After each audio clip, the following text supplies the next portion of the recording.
ఇప్పుడు ఎన్టీ రామారావు గారితో మీరు ఫస్ట్ అంతకుముందు పరిచయం ఉందా సర్కస్ రాముడిని చూడటమేనా ఆయన్ని? లేదండి, నేను మనుషులంతా ఓటే సెట్ మీద చూశాను ఆయన్ని. సెట్ మీద పరిచయం లేదు, మనుషులంతా ఓటే సెట్ మీద చూశాను. తర్వాత మళ్ళీ సర్కస్ రాముడు అంటే వెళ్ళి మాట్లాడటంగానే జరిగింది. అసలు సర్కస్ రాముడిలో జరిగింది సార్. సర్కస్ రాముడిలో ఎలా జరిగిందంటే నేను వెళ్ళి డైరెక్ట్గా మాట్లాడేవాడిని కాదు. సర్కస్ రాముడు జరుగుతూ ఉన్నప్పుడు గురువు గారు సొంత బ్యానర్ మీద శివరంజని అనే సినిమా తీశాడు ఆయన, తారక ప్రభు ఫిలిమ్స్. ఆ బ్యానర్ మీద నా శిష్యులకి అవకాశం ఇస్తున్నాను, ఫస్ట్ దుర్గా నాగేశ్వరరావు గారు రేలంగి నరసింహారావు గారికి ఇస్తున్నాను అని సర్కస్ రాముడు షూటింగ్ జరుగుతూ ఉన్నప్పుడు పేపర్లో అనౌన్స్ చేసాడండి. అనౌన్స్ చేసినప్పుడు మేము మా అక్కడ షూటింగ్లో ఉన్నాం, ఎక్కడ బెంగళూరు ప్యాలెస్లో షూటింగ్ చేస్తున్నాం. అక్కడ ఉన్నాం. రామారావు గారు పొద్దున్నే పేపర్లో న్యూస్ చూశారు, తెలుగు పేపర్ తెప్పించుకుంటున్నారు ఆయన. షూటింగ్కి వచ్చేసారు. దుర్గా నాగేశ్వర గారిని పిలిచి నాగేశ్వర గారు కంగ్రాట్స్, గురువు గారు మీకు అవకాశం ఇచ్చారు. సరే, నన్ను తర్వాత పిలిచాడు ఆయన. రేలంగి గారు ఎక్కడ రమ్మను అన్నారండి. రమ్మనండి అన్నాడు. అందరికి నేను ఫైల్స్ ఏది సర్దుతున్నాను, గబగబా నన్ను పిలిచారండి. పిలిచి గురుగారు పిలుస్తున్నారు, దుర్గా నాగేశ్వర గారు, రామారావు గారు పిలుస్తున్నారు. దుర్గా నాగేశ్వర గారు కో డైరెక్టర్, దానికి నేను one of the co director. నన్ను పిలుస్తారు. నేను అసలు నాకు దడా ఉరుకు వచ్చేసింది. రామారావు గారు పిలుస్తున్నారంటే తప్పేదన్నా చేస్తే అని పిలుస్తాడు ఆయన, లేకపోతే నన్నెందుకు పిలుస్తాడు ఆయన అని. సరే ఏంటి సార్ అన్నాను వెళ్ళి.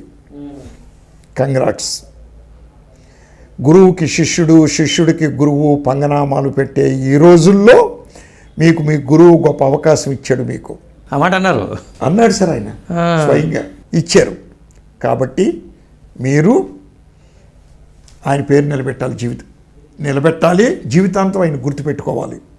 మీ సినిమాకి వచ్చిన క్లాప్ కొడతాను అన్నాడండి.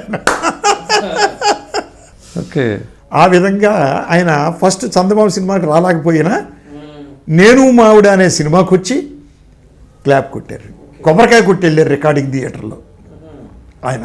చందమామలో హీరోయిన్ ఎవరండి? హీరోయిన్ సరిత, పటాపట్ జయలక్ష్మి, ఇద్దరు హీరోయిన్స్. మరి ఇక్కడ నేను మావిడికి వచ్చేసరికి ప్రభాకర్ని పెట్టారు.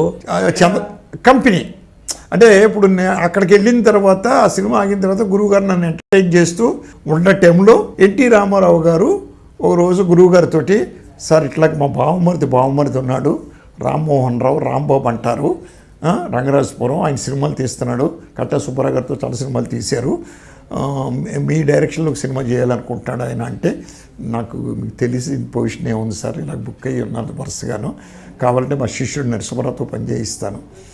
ఓకే నరసింహారావు బ్రహ్మాండం అని రాంబాబుతో వెళ్ళి చెప్పాడు ఈయన. రాంబాబు గారు వచ్చి నన్ను ఎంటర్టైన్ చేసి ఎంగేజ్ చేసి తీసుకెళ్ళి ఆఫీస్లోకి వెళ్ళిన కథా డిస్కషన్లో కూర్చున్నప్పుడు ఆయన నాకు పోస్ట్లో కథ వచ్చింది చూడండి సార్ అని చెప్పి రాంబాబు గారు ఇచ్చారు.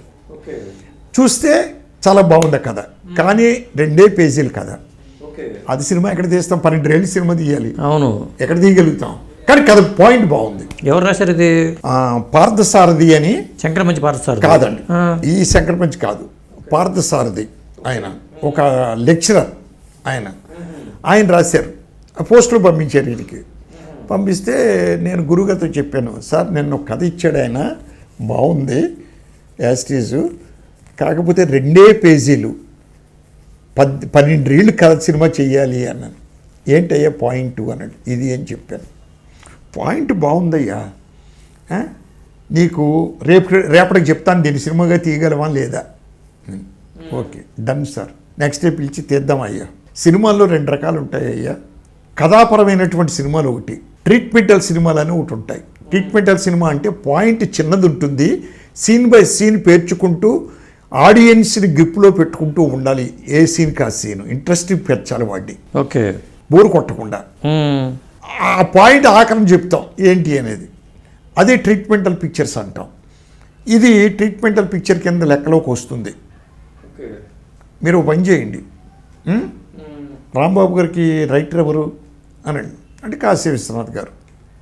ఓకే కాశీ విశ్వనాథ్ని తీసుకుని నువ్వు బెంగళూరు రా, మన ప్రేమ మందిరం అనే షూటింగ్ జరుగుతుంది సార్, నాగేశ్వర గారిది.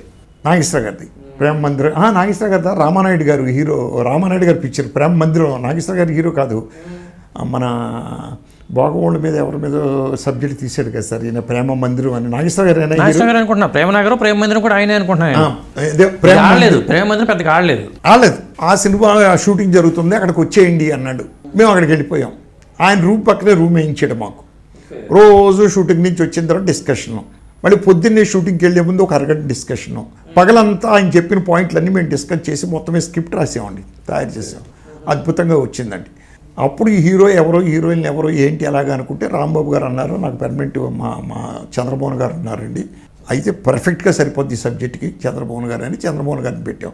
హీరోయిన్ ఎవరంటే ప్రభను వేద్దామండి అని ప్రభను కన్సల్ట్ చేశారు. ఓకే, ఎంత ప్రొడ్యూసర్ గారు చెప్పిన మాటలు. డైరెక్టర్ ఇష్టం ఉండాలి కదా. నాకు ఇష్టం ఉంది, మనకిష్టం. నాకు ఒకటే సార్, ఎవరితోటి కాంట్రవర్సీ ఉండదు సార్, ఎవరో అయిష్టం అనేది ఉండదండి. నేను అంచేది ఇమీడియట్లీ ఓకే అన్నాను. ఆ విధంగా ఈయన నిర్మలమ్మ, హేమ సుందర్ గారు, కాకరాలు గారు, ఇలాగ గిరిబాబు, కే విజయ అని ఒక ఆర్టిస్ట్ ఉండేది, కే విజయ్ గారు, వీళ్ళని వేసుకుని సినిమా తీసాం. నేను మా ఆవిడ. ఆ టైటిల్ పెట్టేది కూడా గురువు గారే. టైటిల్ దాసరి గారిదే. దాసరి గారు ఎలా పెట్టారు, ఎలాగంటే సిట్టింగ్ అండి, మ్యూజిక్ డైరెక్టర్ సచిన్ గారు పాట రాయాలి, టైటిల్ సాంగ్ రాయాలి. ఆ టైటిల్ సాంగ్ కాదు, అప్పటికి టైటిల్ లేదు, సాంగ్ రాయాలి పలానా సిచ్యువేషన్. గురువు గారు మీరు చాలా పాటలు మీరు రాశారు కదా, నాకు పాట రాసి పెట్టండి అని అడిగాను. అలాగేనయ్యా అన్నాడు, వచ్చాడు, రాశాడు. పాలు మేగడ పెరుగు ఆవడ ఒకటికి ఒకటై రెండు తోడై కలిసిన జోడ నేను మా ఆవిడ అన్నాడు. నేను మా ఆవిడ అండర్లైన్ చేసి ఇది పిక్చర్ టైటిల్ పెట్టవయ్యా అన్నాడండి. బాగుంది భలే, అసలు అప్పటికప్పుడు ఆయన స్పాంటేనిటీ చూడండి. అదే 100 రోజుల సినిమా అండి, అసలు సూపర్. మరి కామెడీ వైపు ఈ సినిమాతోనే టర్న్ అయిపోయారు మీరు? కామెడీకి ఈ సినిమాతోటి టర్నింగ్. నాకు కామెడీ పెద్దగా అలవాట్లేదు.